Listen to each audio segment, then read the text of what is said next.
તો આજે અમારે કારખાનું ચાલુ હતું અડધો દિવસ, પણ હું નહોતો ગયો કારણ કે મારે જવું નહોતું. અને વાગવા આવી ગયા હતા 11 અને મારા નાસ્તો કરવાનો બાકી હતો પણ દૂધ નહોતું. પછી હું હાલતો થયો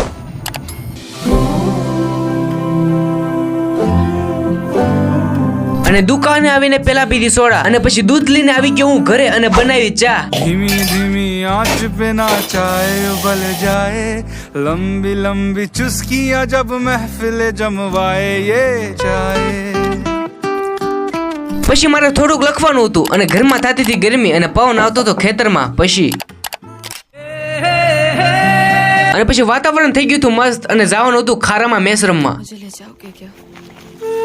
અને પેલા અમારો વાર આવ્યો ફિલ્ડિંગ ભરવાનો અને પછી મારો વારો આવ્યો દડો ફેંકવાનો અને પછી અમારો વારો આવ્યો રમવાનો. અને રમવાની મજા આવી ગઈ હતી મેચ.